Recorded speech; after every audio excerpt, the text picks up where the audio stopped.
नमस्कार, रिपब्लिक भारत के luminous studio में आप सभी का स्वागत है। मैं हूं आपके साथ सुजाता। मेरे दो सहयोगी प्रियंका सरोनी भी मेरे साथ मौजूद है। लेकिन सबसे पहले आपको बड़ी खबर बता दें जो केदारनाथ से आ रही है, जहां एक बड़ा हादसा टल गया है। दरअसल श्रद्धालुओं को ले जा रहा है हेलीकॉप्टर की इमरजेंसी लैंडिंग करानी पड़ी है और बताया जा रहा है कि तकनीकी खराबी के चलते इमरजेंसी लैंडिंग करानी पड़ी। ये भी जानकारी सामने आ रही है कि पायलट ने अपनी सूझबूझ का परिचय दिया और सभी लोगों की जान बचा ली। कोई इसमें हताहत नहीं हुआ है। तस्वीरें भी हम आपको दिखाएंगे। दरअसल केदारनाथ पहुंचने के लिए बहुत से श्रद्धालु हेलीकॉप्टर्स का इस्तेमाल करते हैं, फेरी लगाई जाती है और इसी दौरान एक हेलीकॉप्टर में खराबी आ गई जिसके चलते इमरजेंसी लैंडिंग करानी पड़ी।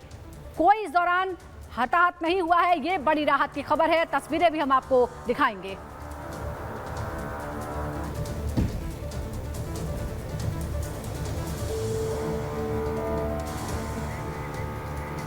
और ये तस्वीरें आप देख रहे हैं अपने टीवी स्क्रीन पर, कैसे इमरजेंसी लैंडिंग को अंजाम दिया गया। बाल बाल 6 जिंदगियां बची हैं। और इसी तस्वीर को हम देखिए बिग वॉल पर आपको दिखाएंगे कैसे हेलीकॉप्टर जो है पायलट की सूझबूझ से इमरजेंसी लैंडिंग की जाती है, करवाई जाती है। और यहाँ पर देखिए ये जानकारी मिल रही है कि 6 लोगों की जिंदगी जो है बाल बाल बचाइए। ये तस्वीर आपको दिखाते हैं। गोल घेरे के भीतर आप देख रहे हैं ये हेलीकॉप्टर। यहाँ पर देखिए बिल्कुल ये इमरजेंसी लैंडिंग करवाई गई है। ऐसा लग रहा था कि ना जाने कोई बड़ा हादसा हो सकता है, लेकिन पायलट ने अपनी सूझबूझ का परिचय करवाया और 6 लोगों की जिंदगियों को बचा लिया। आप देखिए कैसे एकदम झूलता हुआ यहाँ पर, ये देखिए कैसे एकदम नीचे आ रहा है। लेकिन ये इमरजेंसी लैंडिंग है।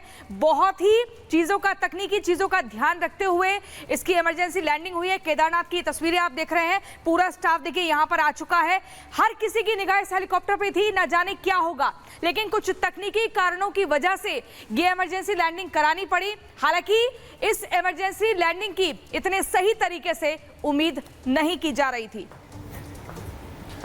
और दो तस्वीरें आपको दिखा रहे हैं। इमरजेंसी लैंडिंग हुई है और बड़ा हादसा यहां होते होते टल गया। पायलट की सूझबूझ ने दरअसल यहां काम किया है। देखिए कैसी आपाधापी की स्थिति कैसे उस वक्त मच गई थी जब यह घटना पेश आ रही थी, लेकिन पायलट ने सूझबूझ से काम लिया, समझदारी से काम लिया और ऐसे में बड़ा हादसा होते होते बचा है। केदारनाथ धाम की ये तस्वीरें, दो तस्वीरों के जरिए हम आपको दिखा रहे हैं कैसे अचानक इमरजेंसी लैंडिंग हुई। लेकिन ये राहत की बात है कि किसी के हताहत होने की यहाँ खबर नहीं है। समझदारी से हादसा टाल दिया गया है। पायलट की यहाँ तारीफ करनी होगी, क्योंकि ऐसे मौके पर जहाँ टेक्निकल फॉल्ट आ जाए उसे संभालना और संभालते हुए 6 तीर्थयात्री जो सवार थे उनमें, उस हेलीकॉप्टर में, उनकी जान बचाना बहुत इंपॉर्टेंट था। और ये 3 तस्वीरें आप देख रहे हैं। इन 3 तस्वीरों को सिलसिलेवार तरीके से समझिए। इमरजेंसी लैंडिंग होती है पहले हेलीकॉप्टर की, बड़ा हादसा टल जाता है, 6 लोगों की जिंदगियां बच जाती है। आप सोचिए पायलट कितना अलर्ट मोड पे था, कितना प्रेशर पायलट के ऊपर होगा जो उसने अपने सूझबूझ दिखाई और इमरजेंसी लैंडिंग। और जिस बात का बहिष्कार मैंने समस्त भारत के सामने किया, लेकिन आज जब एक पहाड़ी बेटी को, जब एक पहाड़ी बहन को जो है एक प्रत्याशी बनाकर, एक भावी एमपी बनाकर, एक भविष्य की नेत्री बनाकर, जब विश्व की सबसे बड़ी पार्टी भारतीय जनता पार्टी, विश्व के सबसे बड़े नेता नरेंद्र मोदी जी के मार्गदर्शन में जब आपके सामने खड़ी होती है, तो उसका जो गौरव है और उनका जो वैभव है वो ऐतिहासिक बन जाता है। इसलिए मैं अपनी सारी मातृशक्ति की तरफ से, अपनी सारी हिमाचल की बेटियों की तरफ से, अपनी सारी बहनों की तरफ से जो है हमारे प्रधानमंत्री जी का बहुत बहुत नमन करती हूं, बहुत बहुत धन्यवाद करती हूं। दोस्तों, जैसा कि आप जानते हैं, आज हमारे लिए वो सौभाग्यशाली दिन है जब प्रधानमंत्री जी जो है वो हमारा मार्गदर्शन करेंगे। प्रधानमंत्री जी के गुणगान करना तो यही बात है कि मानो हम सूरज को जो है दीपक दिखा रहे हैं। दोस्तों, मैं आपकी बेटी, आपकी कंगना, आपसे बस यही कहना चाहूंगी कि मैं भी मोदी जी की सेना में अब जुड़ चुकी हूं। उनके जो विकास का रथ है, जो विकास की और आधुनिकता की क्रांति उन्होंने समस्त विश्व में, समस्त भारत में जो लाई है, उसमें मैं भी उनकी जो है वो सेना में जुड़ चुकी हूं। उनका हिमाचल में जो है सड़क, शिक्षा और स्वास्थ्य, ये 3 जो है वो मेन एजेंडा है। सड़कों में अगर आप देखें तो एक क्रांति आई है। हमारे जयराम जी ने जो है 5000 किलोमीटर की रोड बनाने का एक ऐतिहासिक जो है वो लैंडमार्क काम किया है। और चाहे वो कीरतपुर मनाली हाईवे हो या जो जितनी भी जो है 1 लाख करोड़ के बजट की जो है सड़कें जो है वो गडकरी जी ने अलॉट की हो, हर तरीके से जो है हिमाचल की कनेक्टिविटी पर हम मोदी जी के मार्गदर्शन के अंतर्गत काम करेंगे।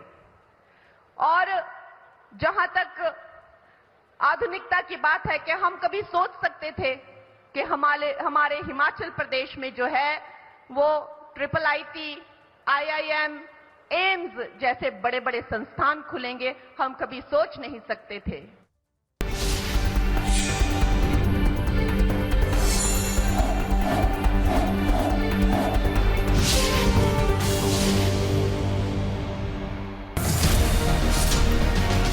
मेरा बच्चा चला गया, उसकी क्या गलती थी? किसी भी बाप को अपने बेटे को गाड़ी देने से पहले उसके पूरे नियम कानून ट्रैफिक के क्या होते हैं वो समझा के गाड़ी देना चाहिए।